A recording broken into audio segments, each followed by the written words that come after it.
Magic Treehouse Book 35, Night of the New Magicians, by Mary Pope Oswald. Chapter 8, Secrets. Jack could see the Paris go through the iron rails of the tower. At first, climbing was easy. The steps weren't very steep. As Jack counted each one they climbed, 26, 27, 28. I wonder what's going on at the top now, said Annie. 31, 32, 33, breathed Jack. I wonder if the sorcerer steals others, said Annie. What will he do when he finds out those guys aren't the kind of magician he thinks they are? Don't know, breathed Jack. 49, 15. I bet he won't believe them, said Annie. He might kidnap them and force them to tell their secrets. 61, 62, said Jack. Faster, faster, said Annie. By the time Jack had counted 360 steps to the tower's first story platform, they were both panting. Jack's feet felt like lead. That's a lot of steps, said Annie, out of breath. No kidding, said Jack, gasping between words. But we have to keep going. They kept going, but a little more slowly. They picked up the count. 306, 1, 362. Let's see how he might the Alexander Graham Bell's a new magician, said Annie, panting. 392, 393. Said Jack, think about it, said Annie. You've never used a phone in your life. Then one day you pick up this thing, your voice talking, the voice of someone who lives far away. You think magic, breathed Jack. 444, 445, and that's Edison, said Annie. Think about it. Thousands of years you depend on fire for light. Then one day you flip a switch. Presto! A glass bulb lights up. Magic! Gasped Jack. 510, 511, and it was past it. Think about it, said Annie. They're all these diseases. Nobody knows what's causing them. And then one day, this guy discovers germs and figures there's a way to wipe the bad ones. Magic! Said Jack. 602, 603, 604. I can't believe the sorcerer would do anything mean to these guys, said Annie. Even he is evil, said Jack. 620, 621. His leg muscles burned, but he moved like a machine up the mountain for steps. Finally, they reached the second platform. 700, breathed Jack. We have to keep going, said Annie. Keep going, and let's get our rhyme ready, said Jack. As soon as we see the sorcerer, we have to say it, make him disappear. Right, breathed Annie. That's our mission. Protect the new magicians and find out their secrets for money. Don't talk. Save breath, said Jack. Jack and Annie kept climbing and counting. Drawing closer to the top of the tower, Jack heard piano music.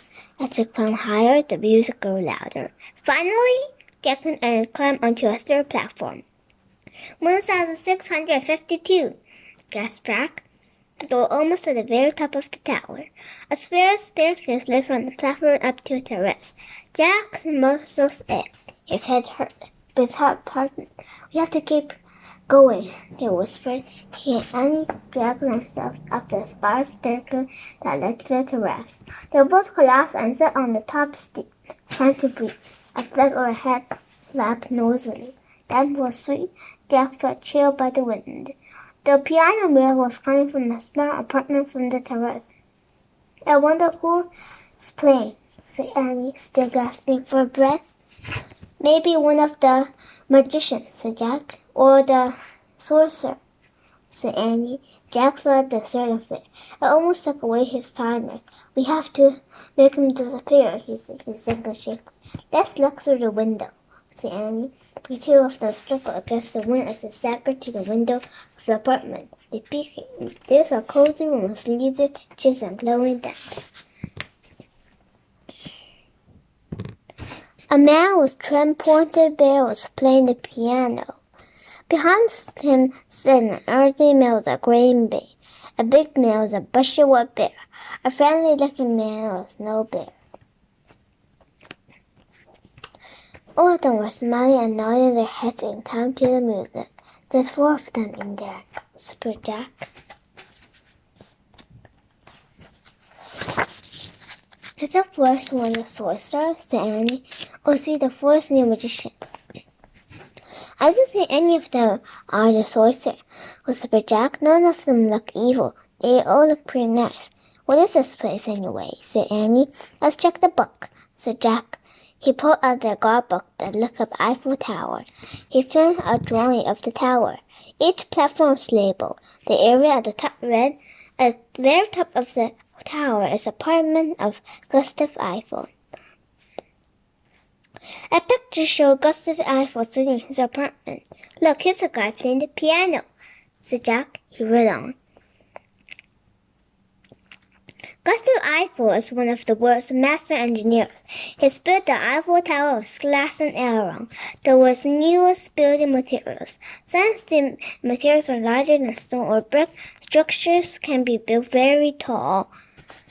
The tower's open design and its orange beam keep it stable in strong winds. It's the 4th magicians, whispered Jack, the magician of iron. He bends the metals of earth and trumpets over the wind. They're all together now, said Annie.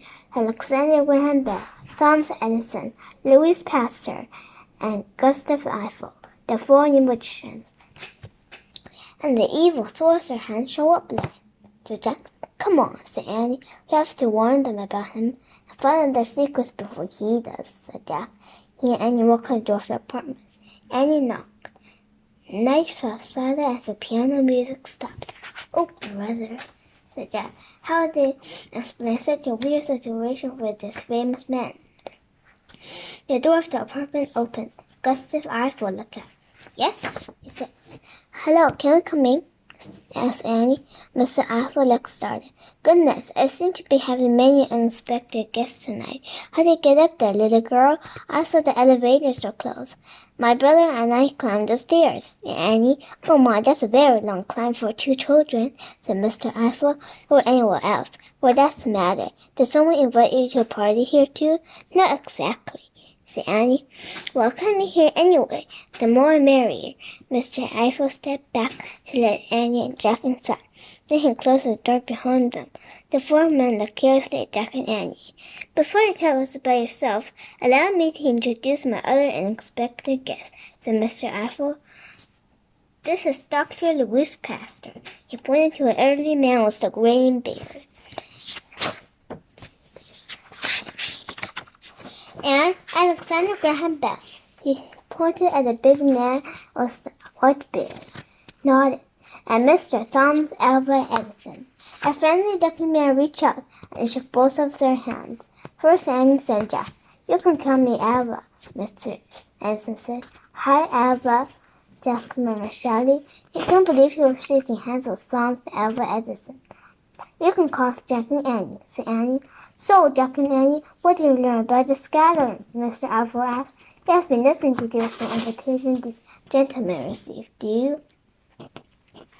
We, Annie smiled a goofy grin as he didn't know what to say. He took a deep breath. God knows, but we know who sent them. Who? Asked Mr. Eiffel. An evil sorcerer who wants to steal the secrets of her magic, said Annie.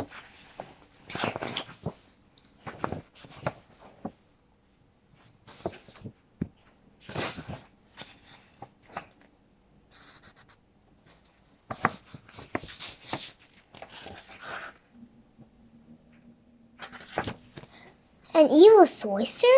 Said Mr. Eiffel. Yes, said Annie. We can make him disappear, but we need you to tell us secrets before he gets here. The 4 men just stared at him. What did she say? Asked Mr. Edison, as if he were a little hard of hearing. He says an evil sorcerer wants to steal the secrets of our magic, said Mr. Eiffel loudly, and that we must tell them our secrets before the sorcerer arrives. Mr. Edison laughed. So did the others. Jack felt his face grew red. The secrets of air magic, eh? Said Mr. Apple. That's a really good question. Let's think. I believe the secret of my magic's actually quite simple. I have a taste for adventure and a love of work and responsibility, so the challenge of building the tall structure in the world was greatly appealing to me. Very good, said Anne. Taste for adventure, love of work, responsibility. She turned to Dr. Pastor. Doctor, what's your secret? My secret? Said Dr. Pastor. He looked down at the floor for a long moment. Then he looked up and said, I believe my secret is this. Chance favors the prepared man. The other man nodded. Said Mr. Bell. Ah, said Mr. Apple. Indeed, said Mr. Edison. What does that mean? Said Annie. Chance means luck, explained Dr. Pastor. I dare say we all hope for a bit of luck in our work, but I find the more I study and prepare, the luckier I become. Oh, that makes good sense, said Annie. Studying makes you luckier. He turned to Mr. Edison. Albert, what's your secret? Mr. Edison smiled modestly.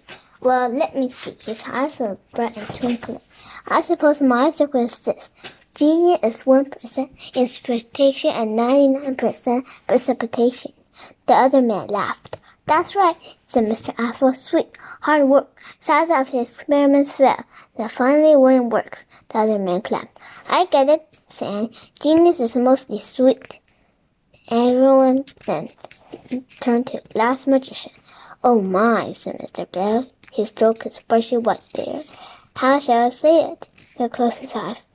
When one door closes, another door opens. Everyone started to applaud. Wait, there's more. Keeping his eyes closed, Mr. Bell continued. We often talk so long and so respectfully upon the closed door that we do not see the new one which opened for us. He looked at everyone and smiled. The other man clapped again. Yes, said Mr. Apple. That's always another door. Never give up hope, said Annie Garland. Mr. Apple smiled at Annie. So do you think our secret was that Sophia, your evil sorcerer? Before Annie could answer, there was a loud knocking on the door.